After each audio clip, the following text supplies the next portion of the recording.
অবশেষে নতুন পুরপ্রধান পেল পানিহাটি পুরসভা। শুক্রবার বোর্ড অফ কাউন্সিলরের বৈঠকে পার্থভৌমিক ঘনিষ্ঠ সোমনাথ থেকে সর্বসম্মতিক্রমে পানিহাটি পুরসভার চেয়ারম্যান হিসেবে নির্বাচিত করা হয়। এদিকে পানিহাটি পুরসভার নবনির্বাচিত চেয়ারম্যান সোমনাথ দের বিরুদ্ধে বিস্ফোরক অভিযোগ তুললেন কাদম্বিনীর বাবা। তার দাবি, বিধায়ক নির্মল ঘোষ, কাউন্সিলর সোমনাথ দে ও প্রাক্তন কাউন্সিলর সঞ্জীব মুখোপাধ্যায় সরাসরি তথ্য প্রমাণ লোপাটের সঙ্গে যুক্ত ছিলেন। শিয়ালদা আদালতে যে রায় বেরিয়েছে সেখানে পরিষ্কারভাবে জজ সাহেব বলেছেন, যারা এই আমাদের লোকাল কমিশনার এবং প্রাক্তন কমিশনার সঞ্জীব মুখার্জি এবং আমাদের এমএলএ নির্মল ঘোষ, এরা বিকালবেলায় যে অপরাধমূলক কাজ হয়েছে, মানে তথ্য প্রমাণ লোপাট হয়েছে, তার সঙ্গে সম্পূর্ণভাবে এরা জড়িত। এমএলএ নির্মল ঘোষ এবং কমিশনার সোমনাথ দে এবং আমার প্রতিবেশী প্রাক্তন কমিশনার সঞ্জীব মুখার্জি।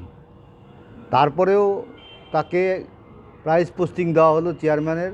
বলেছে এরা তথ্য প্রমাণ লোপাটের সঙ্গে যুক্ত।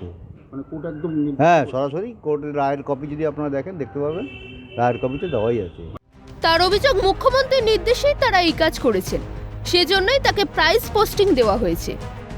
হ্যাঁ, দ্রুত দেহে দাহ করার দায়িত্ব নিয়েই করেছে এবং যেটা আমার এখন মনে হচ্ছে যে আমাদের মুখ্যমন্ত্রী তার নির্দেশেই তারা এই কাজটা করেছে।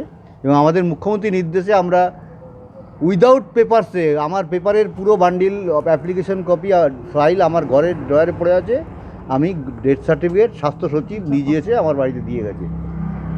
মানে মুখ্যমন্ত্রীর নির্দেশে সবই হয় এই পশ্চিমবঙ্গে, এটা তারও একটা প্রমাণ। এবং মুখ্যমন্ত্রীর নির্দেশেই কমিশনার রয়েছে সোমনাথ, তাকে প্রাইজ পোস্টিং দেওয়া হয়েছে, তাকে প্রাইজ পোস্টিং দিয়েছেন, পুরস্কৃত করেছে। যদিও পানিহাটি পুরসভার নবনির্বাচিত চেয়ারম্যান সোমনাথ দের পাল্টা দাবি, তিনি কাদম্বিনীর পরিবারের পাশে দাঁড়িয়েছিলেন, সেজন্যই ঘটনার পর সাহায্যের জন্য ওনার বাবা তাকে ডেকেছিলেন। সোমনাথ দে কাউন্সিলর ছিল এবং তার পরিবারের পাশে দাঁড়িয়েছিলাম বলেই তার বাবা আমাকে ফোন করে ডেকেছে যখন মেয়ে মারা গেছে। অতএব কে কি বলল না বলল সেটা নিয়ে আমি করি না। আমি মেয়েটার মারা গেছে, তার আত্মার শান্তি কামনা করি, তার পরিবারবর্গের প্রতি সমবেদনা জানাই, যাতে পশ্চিমবঙ্গ কেন ভারতবর্ষের বুকে এরম ঘটনা যাতে আর না ঘটে। সত্যিকারে যারা দোষী তাদের যাতে শাস্তি হয়, আমি ভগবানে বিশ্বাস করি, ভগবানের কাছে এই প্রার্থনাই করি। প্রসঙ্গত, আরজি করে তরুণী চিকিৎসকের ধর্ষণ ও খুনের ঘটনা নিয়ে যে মামলা চলছে তাতে নাম রয়েছে পানিহাটি পুরসভার নবনির্বাচিত চেয়ারম্যান সোমনাথ দের। অভিযোগ, কাদম্বিনীর বাড়িতে যখন তার মরদেহ আসে তখন পানিহাটির বিধায়ক নির্মল ঘোষ এবং সোমনাথ দের তৎপরতায় চটজলদি তার দেহ দাহ করানো হয়। কাদম্বিনীর বাবার দাবি, দ্রুততার সঙ্গে মেয়ের শেষকৃত্য সম্পন্ন করার জন্য দ্বিতীয়বার ময়নাতদন্ত করার যে সুযোগ ছিল তা থেকে বঞ্চিত হয়েছিলেন তারা। এখানেই প্রশ্ন উঠছে যে কাদম্বিনীর দেহ দাহ করার ক্ষেত্রে কেন এত তৎপরতা দেখানো হয়েছিল? তথ্য প্রমাণ লোপাট করতেই কি এই সক্রিয়তা দেখানো হয়েছিল শাসক শিবিরের তরফে? কাউকে আড়াল করার চেষ্টা? প্রশ্ন ওয়াকিবহাল মহলের। শান্তনু আচার্যের রিপোর্ট, ক্যালকাটা নিউজ।